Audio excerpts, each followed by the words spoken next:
Halo, selamat siang teman-teman.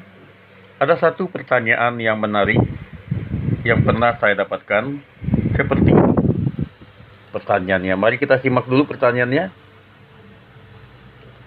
Pertanyaannya adalah, kita ketahui bahwa ada satu semboyan yang paling terkenal di dunia namanya Be Yourself, atau jadilah dirimu sendiri apa adanya.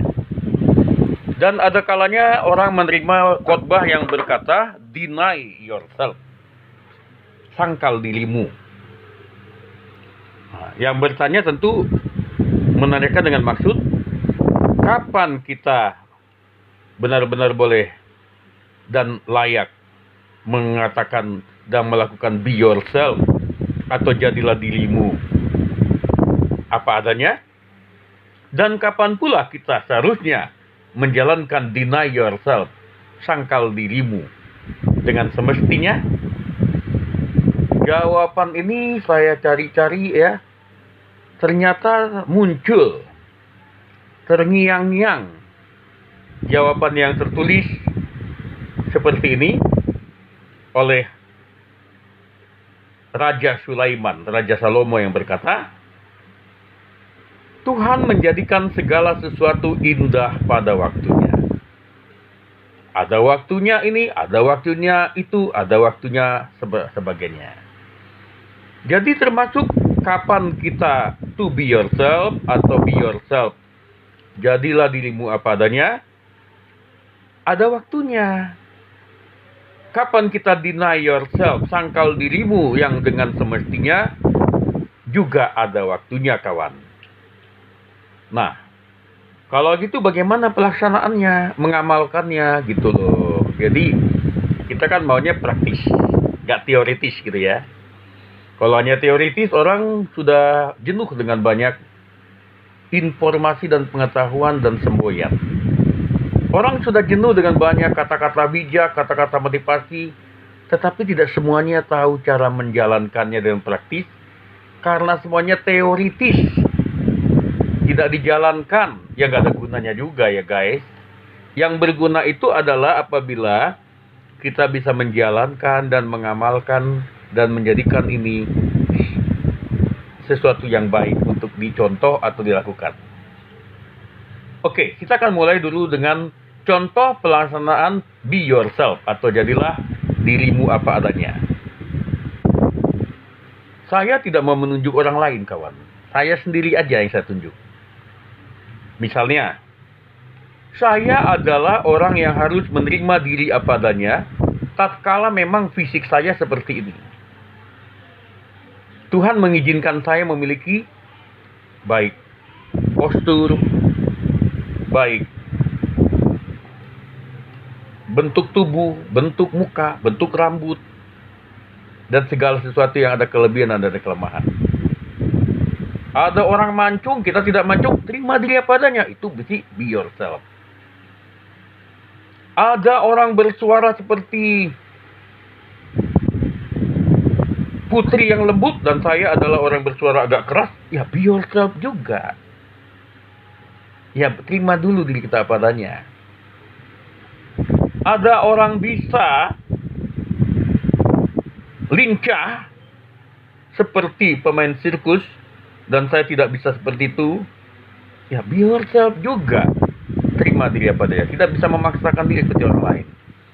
Ada orang yang begitu gantengnya menjadi dengan bergaya-gaya seperti hanya sesuatu pelawak ya, gaya pelawak. Saya tidak bisa seperti itu. Ya udah be yourself aja. Contohnya seperti ini ya, kalau ada orang yang berprofesi sebagai pembicara atau pendeta. Suatu hari beberapa orang pendeta mengadakan riset. Riset menunjukkan, sama research secara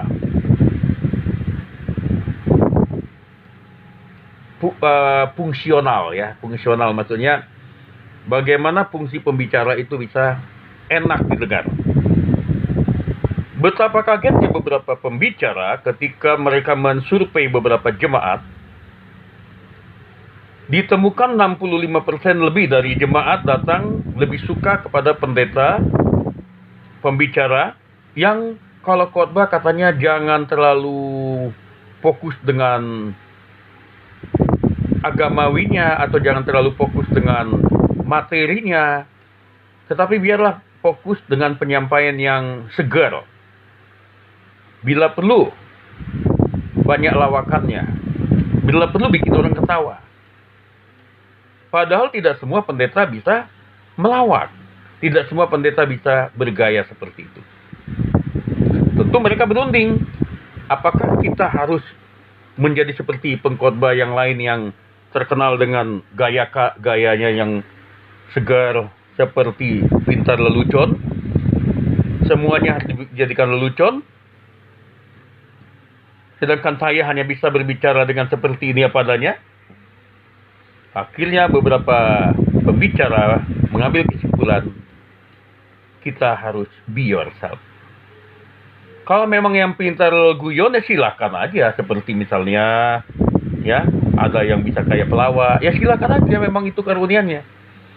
Tapi kalau memang dia seperti guru, ya udah bawakan aja seperti guru mengajar. Kalau dia membawakan sesuatu khotbah itu adalah materi yang dengan cara serius, boleh nambah dikit dengan meningkatkan gaya-gaya tertentu, asal tidak sampai menjadi orang lain.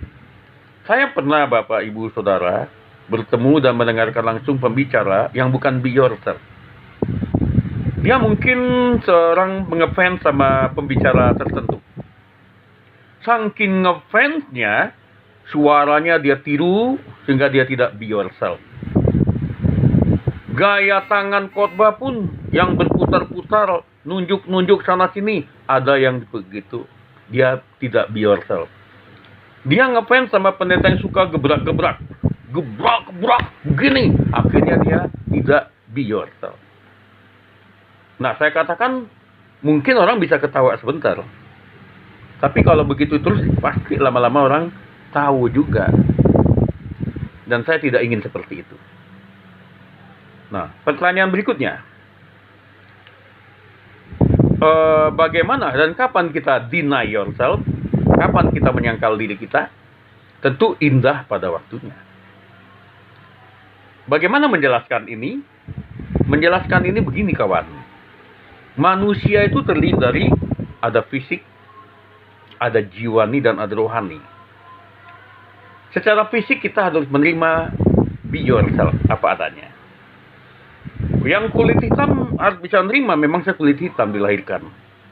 Saya tidak boleh memaksakan diri orang yang berkulit hitam harus tukar kulit. Kita bukan kayak ular ya, bertukar kulit jadi harus kulit putih. Tidak. Saya pernah membaca kisah beberapa bintang film, beberapa artis di luar negeri yang hidupnya tidak pernah puas, kawan. Dioperasi plastik sana sini, dioperasi plastik hidung, operasi bibir dan sebagainya, dan tidak pernah bahagia karena dia tidak ingin menerima dirinya padanya. Dia mau seperti orang lain. Nah, saya ambil contoh saja. Ketika saya sudah mulai berumur tua seperti ini, sudah mulai menuju setengah baya. Bentar lagi saya akan 50 tahun di bulan November. Sebagian besar dari rambut saya sudah mulai tidak mau bertumbuh. Walaupun saya sudah bikin tonik lah ya. Saya sudah bikin berbagai krim, lidah buaya, kemiri, nggak mau bertumbuh. Dan akibatnya, nah ini dia. Akibatnya sudah mulai membotak. Dan saya harus menerima diri apa adanya. Termasuk, ya ingat, termasuk kalau ada yang mengejek, mengatakan saya botak, saya harus terima diri apa adanya. Saya tidak perlu minder. Ya memang botak, ya udah. Mau diapa lagi? Saya tidak perlu minder yang mengatakan, Tuhan, kenapa saya menjadi botak? Kenapa nggak saya kayak dulu? Kayak waktu masih anak muda nih, rambut lebat. Sampai bilang lebat banget rambutnya ya. Terima padanya. Ampuni kalau ada yang mengejek botak, ya udah, memang begini, ampuni aja. Nggak usah dibawa pikiran gitu. Nah, saya harap saudara setuju ya untuk be yourself pada saat ini. Tetapi ada kalanya kita deny yourself pada saat kapan dan dalam hal apa? Ini yang penting kita pelajari, kawan. Contohnya seperti ini, kawan. Saya ingat waktu saya masih SMP, saya karena rajin ibadah, maka ada yang memanggil saya si pendeta. Walaupun saya bukan pendeta. Suatu saat saya diuji, kawan. Ada yang bilang saya gini, "Hei, kamu pendeta. Kamu kutantang kamu. Kalau kamu jantan, ayo lawan aku, kita ke lapangan." Nah, tentu saja sebagai orang saya sering kebaktian dan saya sudah diajarkan untuk tidak perlu berkelahi, tidak perlu membalas ejekan. Saya harus menghindari ajakan itu. Sampai suatu titik, kawan, saya tidak sanggup ketika dia mengatakan, "Kalau kau nggak mau menerima tantanganku, kita berantem di lapangan, berarti kau bencong." Di situ, kawan, darah saya mulai mendidih.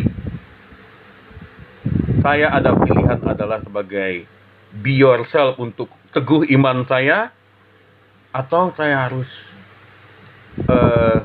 deny yourself untuk menolak emosi saya. Ternyata hari itu saya adalah orang yang menerima emosi saya. Saya gagal menolak atau mendeny yourself saya. Hari itu saya tidak sanggup ketika dia bilang, "Kalau kau nggak berani menerima tantanganku ke lapangan, berarti kau bencong." Dan tentu saja karena dia ngomong di depan orang-orang, ya saya pasti nggak mau doang bilang bencong. Oke, saya bilang, "Oh ya, kita ke lapangan. Saya tunggu kamu." Pulang sekolah SMP, saya dengan dia ada. Dan teman-teman yang lain nonton semua. Tepuk tangan semua. Saya mulai dipukul, saya menghindar, saya mulai menahan, sampai pada titik dia sudah mulai meeting saya pada titik untuk tidak bisa menahan lagi kecuali harus meeting balas. Saya gagal deny yourself. Seharusnya kalau saya deny yourself, saya harus meredam emosi saya. Udah, ditinggalin aja. Tapi karena waktu itu saya, "Kalau kau bencong lo, kalau lo nggak berani ngelawan saya tidak terima." Saya bilang, "Baik, saya tidak mau dibilang bencong. Kita tunggu di lapangan semua." Bertubi-tubi saya dipukul, saya yang menangkis. Tapi ketika saya dipiting, saya sudah mulai kesakitan, saya mulai merasa bahaya kalau tidak balas. Terpaksa saya balas, tangan yang meeting saya tarik, orang yang saya piting dan dia saya pukul sampai terjatuh. Dan hampir hari itu kalau saya tidak menahan diri lagi, tidak deny yourself, mungkin kalau saya mau bikin balasan, orang itu bisa saya injak-injak. Tapi saya ingat, buat apa saya kebaktian? Buat apa saya rajin ibadah kalau saya harus membalas begini? Saya kembali deny yourself. Saya menyangkal diri saya dan saya katakan, "Sudah, mau dilanjut atau enggak?" Akhirnya orang yang menyerah, dan teman-teman yang hari itu mengelilingi kami mengatakan, "Udah, Ruth, dia sudah kalah. Kamu menang." Saya bilang, satu permintaan saya, jangan lagi kamu bilang bencong kalau saya nggak nantang kamu. Kalau tidak, awas kamu. Saya bisa bertindak lebih keras. Itu kadang-kadang contohnya ya, teman-teman. Sebenarnya saya lebih baik hari itu udah tinggalin aja. Tapi karena waktu itu saya gagal deny yourself, saya tidak menyangkal diri saya yang emosi. Saya malah menyalurkan amarah saya. Ya, saya jadi menerima tantangannya. Padahal sebenarnya tidak perlu. Pasti bagaimanapun kalau saya membalas pukulannya dan dia mulai jatuh, dan dia mulai hampir saya injak, pasti bahaya. Bahaya, andai kata itu saya tidak menahan diri lagi. Ya, ini kadang-kadang di dalam lapangan kehidupan. Tidak mudah ya, teman-teman ya. Tidak mudah menjalankan be yourself pada saat kita tidak siap. Tidak mudah deny yourself atau menyangkal diri kita pada saat kita tidak siap. Untuk itulah kita perlu doa kepada Tuhan. Kita minta kepada Tuhan kekuatan. Bagaimana nih? Ada lagi saya kasih contoh, teman-teman ya. Bagaimana deny yourself yang benar. Dan saya pernah gagal di situ. Saat itu teman-teman, saya waktu itu pernah sebagai orang yang merantau di Jakarta mencari pekerjaan, dan karena belum ada pekerjaan tetap, saya terima dulu tawaran yang sifatnya part time, yaitu saya dulu mentranslate. Karena saya dulu pendatang di Jakarta, belum lama merantau, belum ada komputer, ya saya harus rental. Nah, dalam hal itu ngerental, di kiri kanan saya adalah orang-orang yang suka menonton film porno. Saya ngetik-ngetik, saya udah mulai mentranslate, tetapi mata saya tidak bisa saya tutup. Kiri kanan nonton film porno. Walaupun saya rajin ibadah, walaupun saya tahu itu tidak boleh. Hari itu saya tidak mendenial self, saya tidak menyangkal diri saya yang penuh dengan keinginan dosa. Akhirnya sambil saya mentranslate, saya jadi ikut nonton film porno, karena lihat kiri kanan pada nonton. Karena saya nggak lihat, karena di rental komputer di Jakarta umumnya pada waktu dulu, saya sekarang udah nggak pernah rental, jadi saya tidak tahu ya. Kalau zaman dulu itu biasa. Saya kebetulan di daerah Pasar Minggu dulu dekat rental yang banyak anak muda mahasiswanya kalau ngerjakan skripsi, dan mereka terbiasa mahasiswa selingan untuk ngerjakan skripsi. Ya mereka nonton film porno, katanya untuk supaya jangan stres. Nah, saya bilang, aduh gimana nih ya. Sementara saya mengerjakan translate itu, dan akhirnya saya jatuh ke dalam dosa. Saya menangis di hadapan Tuhan, dan saya katakan, Tuhan, saya tidak ada rencana tadi nonton film porno, tetapi kiri kanan sudah ada. Mata saya harus melihat itu, walaupun saya harus menuju mentranslate. Pulang dari situ saya menangis di hadapan Tuhan, dan saya mengatakan, Tuhan, inilah ternyata kalau tidak denial self, tidak menyangkal diri, tidak menyalipkan keinginan daging, sangat menjijikkan di hadapan Tuhan. Jatuh ke dalam dosa adalah sesuatu yang memang tidak pernah kita inginkan, tapi bisa terjadi apabila kita gagal denial self. Saya datang kepada Tuhan dan minta ampun. Saya katakan saya minta ampun kepada Tuhan. Saya jadi mengalami pikiran kotor sesudah nonton film porno itu. Dan saya minta kepada Tuhan kekuatan untuk bisa bangkit, bertobat. Tidak mudah. Walaupun tidak langsung hilang begitu saja, walaupun saya tidak nonton lagi, tapi iblis selalu menunjukkan kepada saya, kau dulu pernah nonton film porno, kau dulu pernah nonton di situ. Dan saya diancam oleh iblis bahwa iman saya akan dihancurkannya. Saya tidak bisa mengandalkan kekuatan diri untuk melawan iblis, tapi saya datang kepada Tuhan dan saya katakan, Tuhan Yesus, lindungi hamba-Mu, kuatkan hamba-Mu untuk menyangkal diri, denial self. Saya tidak tahu apa pergumulan dari teman-teman. Satu hal lagi sebelum saya tutup pembicaraan saya bukan seorang pendeta, tapi saya hanyalah seorang hamba Tuhan biasa. Suatu kali ketika saya dalam suatu perjalanan pulang ibadah, sekelompok anak muda memanggil saya.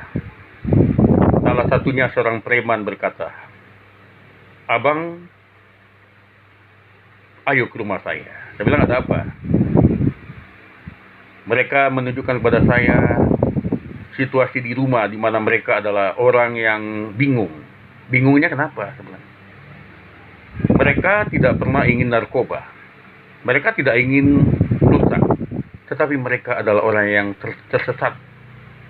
Mereka terjebak dengan pergaulan dan bilang, coba abang bina kami, bimbing kami.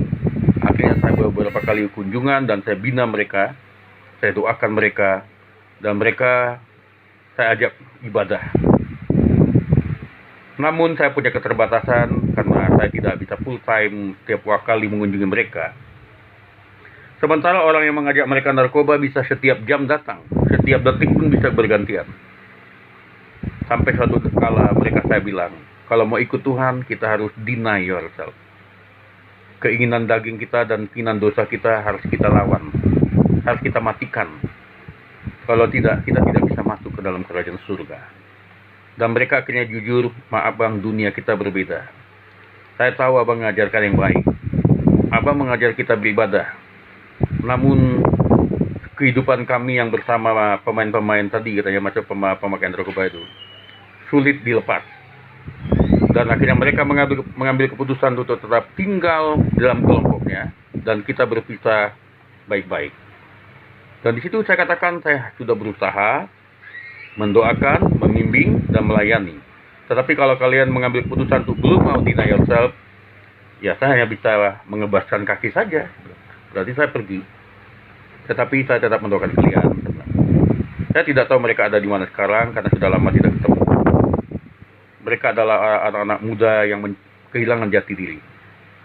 Di rumah yang mereka yang besar, yang megah, saya seperti mendengar teriakan. Teriakan itu bukan teriakan orang, tapi teriakan jiwa yang menjerit. Di rumah ini kami kosong. Di rumah ini kami tidak bisa selera makan. Orang tua mereka pengusaha. Semuanya bisa dikasih kepada mereka. Tapi mereka makan pun tidak pernah selera. Minum pun mungkin harus dibilang kalau mau minum. Kecuali narkobanya saja mengikat. Dan untuk lepas dari situ, saya katakan kita harus deny yourself. Kita harus datang pada Tuhan. Dan menyangkal diri. Saya pernah bilang pada mereka, saya juga pernah jatuh ke dalam dosa. Tapi saya belajar menyangkal diri. Untuk bertobat tidak bisa tanpa deny yourself. Dan tidak bisa dengan kekuatan kita untuk deny yourself. Kita perlu kekuatan Tuhan. Saya katakan Yesus sudah mati di kayu salib. Untuk kita yang ingin bertobat. Dia tahu. Kita tidak bisa membunuh kedosaan kita sendiri. Kita tidak bisa deny yourself dengan kekuatan sendiri. Kita butuh pembelaan Tuhan. Dan di kayu salib Tuhan mengatakan, aku sudah menyelesaikan bagimu. Tuhan tahu kita tidak sanggup dengan deny yourself dengan kekuatan. Manusia tidak akan sempurna. Saya tidak tahu apa yang menjadi pergumulan teman-teman. Tapi apabila mengalami kesulitan, hari ini juga mengaku dosa kepada Tuhan. Bahwa kadang-kadang untuk be yourself pun kita gagal. Untuk deny yourself apalagi kita gagal. Dan Tuhan mengatakan, marilah datang kepadaku, kata Yesus. Semua kamu yang letih lesu dan berbeban berat, aku akan beri kelegaan kepadamu. Kelegaan dalam bentuk apa? Pertolongan dari Tuhan. Mungkin di antara teman-teman ada yang berkata, kami sedang kelelahan untuk be yourself, karena kami harus meniru orang lain. Kami ingin menyenangkan orang lain. Kami ingin membuat orang lain semuanya untuk all people happier, menyenangkan semua orang, sekalipun tidak dari kejujuran. Beberapa orang terjebak dengan untuk menyenangkan atasan. Ada yang kadang-kadang bingung. Dia mau menyatakan kebenaran, tapi atasannya memberi perintah. Kupecat kau kalau kau tidak menjalankan kesalahan ini. Kupecat kau nanti. Kau tidak ada job. Kau akan menjadi apa kau, kata atasannya. Sehingga orang harus terjebak di dalam dosa. Dan tidak menjadi be yourself. Hanya orang yang bisa mengatakan, Tuhan tolong aku. Aku melayangkan pandanganku ke gunung-gunung. Tidak ada yang mengerti aku, Tuhan. Tidak ada yang bisa menolongku. Hanya Engkau, Tuhan. Tolong aku. Aku ingin be yourself. Aku ingin deny yourself kepada diriku yang salah. Tapi aku gak sanggup. Tuhan akan menolong kita ini. Kalau kita mengandalkan Dia. Kita jujur, kita tidak sanggup. Barang siapa yang mencoba-coba menyombongkan diri dan mengatakan, aku adalah orang yang berhasil be yourself. Tanpa mengandalkan Tuhan, Anda adalah pembohong. Apabila Anda mengatakan, aku bisa kok deny yourself dengan kekuatan semangatku, semangatmu itu akan pudar. Hanya kasih Tuhan yang bisa menolong kita untuk bisa benar-benar be yourself dan juga deny yourself. Sampai hari ini, saya tetap menyadari, sebagai manusia biasa, saya tidak luput dari dosa. Saya tidak luput dari kelemahan. Saya tidak luput dari kesalahan. Saya tidak luput daripada gagal. Tapi saya mau bangkit. Dan hanya kasih Tuhan yang membuat saya bisa bertahan hidup. Untuk be yourself dan deny yourself. Pada bidangnya. Ya. Jadi jangan bingung lagi kalau ada yang bilang, kapan kita be yourself? Kapan deny yourself? Deny yourself di dalamnya adalah killing flesh. Artinya membunuh keinginan daging. Killing the lust of flesh. Keinginan daging yang berperang dengan keinginan rohani yang baik. Itu yang harus kita bunuh. Bukan membunuh daging kita, diri kita, bodinya. Tapi bunuhlah egoisme kita. Dan membunuhnya bukan dengan pedang, bukan dengan paksaan, membunuhnya dengan kesadaran. Di kaki Tuhan kita berlutut, akui dosa kita. Tuhan berkata, hari ini aku berada berdiri di depan pintu dan mengetuk. Apabila ada yang mau menerimaku, aku akan masuk ke dalam hatimu, kata Tuhan. Biarkan dia mengetuk pintu hatimu dengan lembut. Tuhan tidak pernah mau menggetul-getul hatimu dengan paksa. Bagi yang mau selamat, tinggal buka hati dan buka pintu hati kita. Dan katakan, Tuhan masuk dalam hidupku. Aku terima Engkau juru selamat. Tuhan akan menolong kita. Amin. Tuhan mengasihimu kawan. Semangat.